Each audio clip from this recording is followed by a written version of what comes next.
First, cut the PVC to the desired length.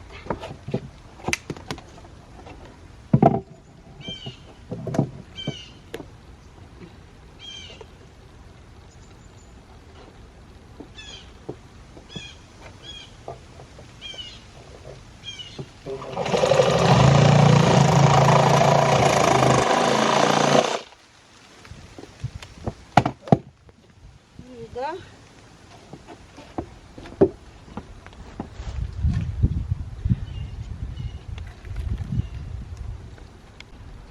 And sand the PVC at the end, both ends. Sanding, I have 120 grits.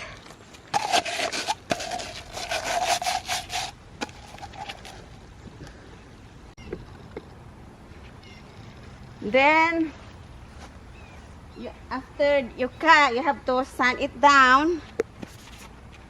You can use sandpaper, put it like that, and sanding. Or if you have an electric, just use an electric and sand it down. Alright, are you ready?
Go.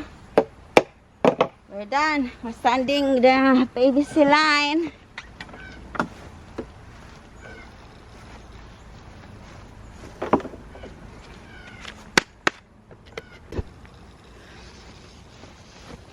Then you wipe it.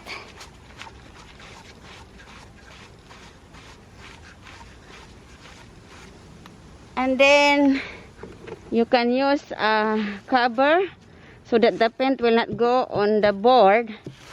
This is the cover for the paint. So are we ready to paint? This is all surface paint and primer, wood, metal, plastic, and masonry.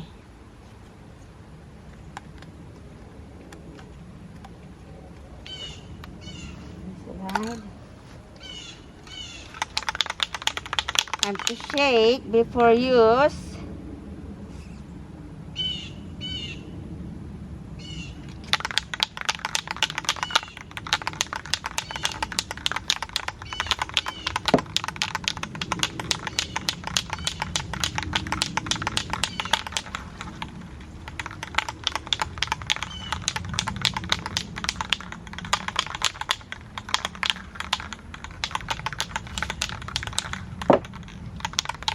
Shake, shake, shake.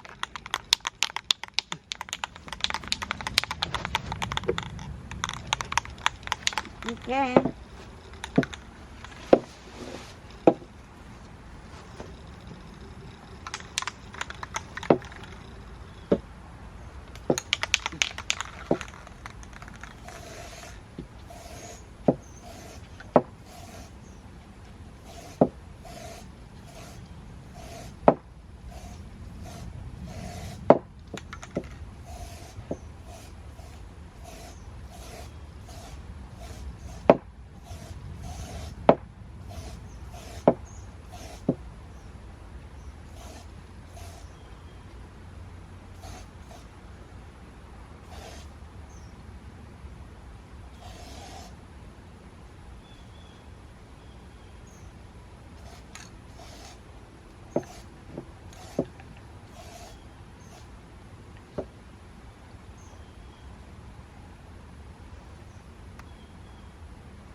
let it dry.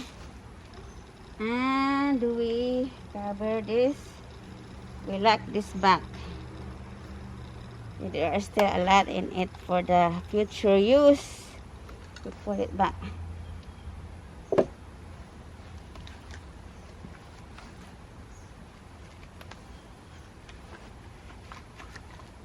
Then we're done and we just let it dry.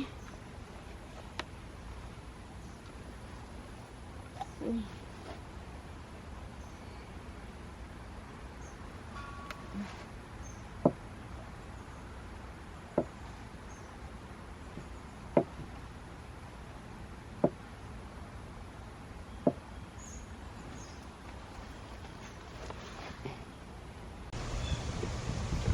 So guys, this is the one that I painted. So we're gonna put this here.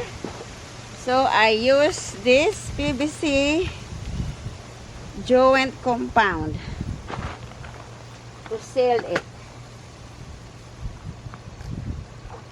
Alright.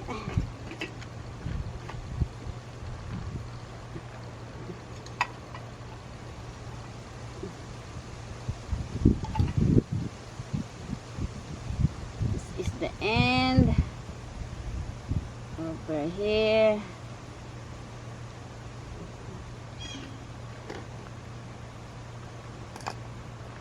The one is here.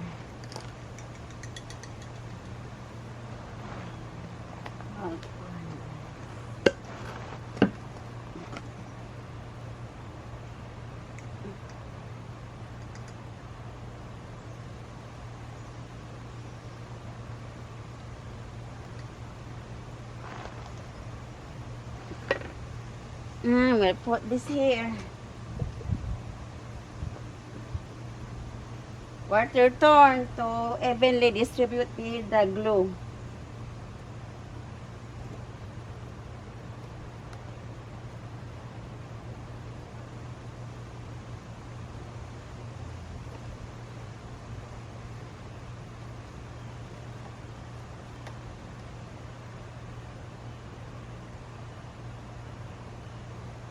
There you go.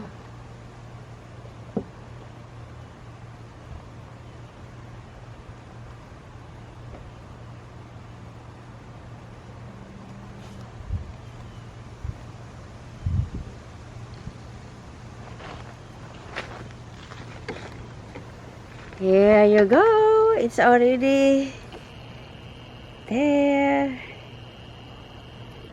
And this one is also the one that I painted from here to here to here.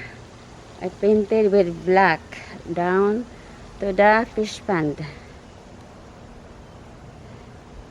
Okay guys, there is the PVC line that I paint. I painted this too. Right down to the fish pond. Okay guys, we're gonna sand the PVC and we go and I pick the 120 grits for sanding. Alright, we're gonna sand this.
So guys, before you paint, you have to put a cover here so that it will not go to the wood.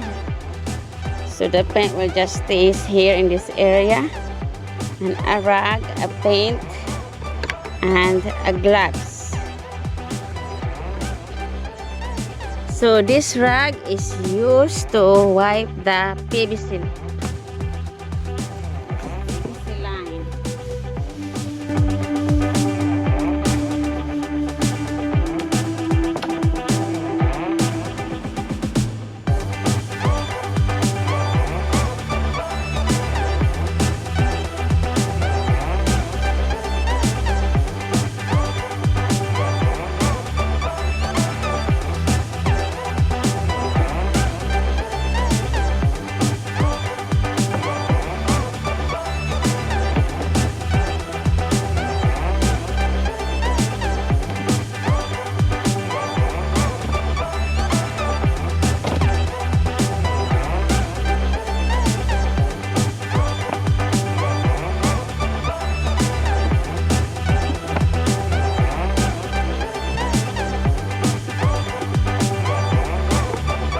Okay, so let's do it.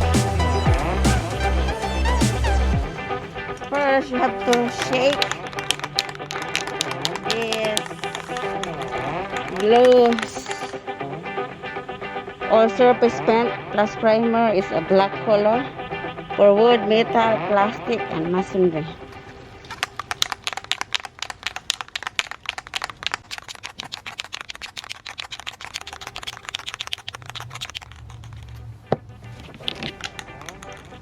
To remove this,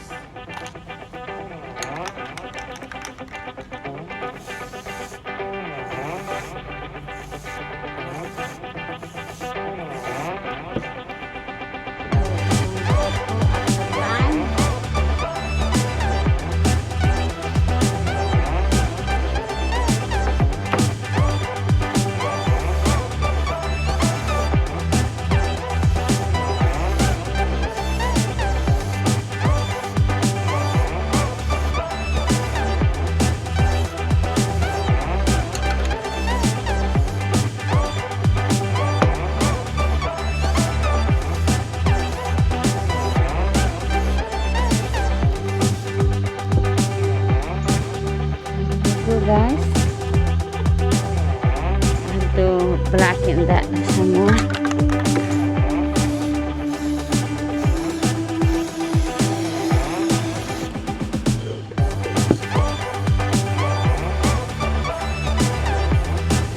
So guys, you have to put that tarp or cover in the ground so that the paint will just go beyond that tarp and it's not gonna be in your grass. And so let's begin.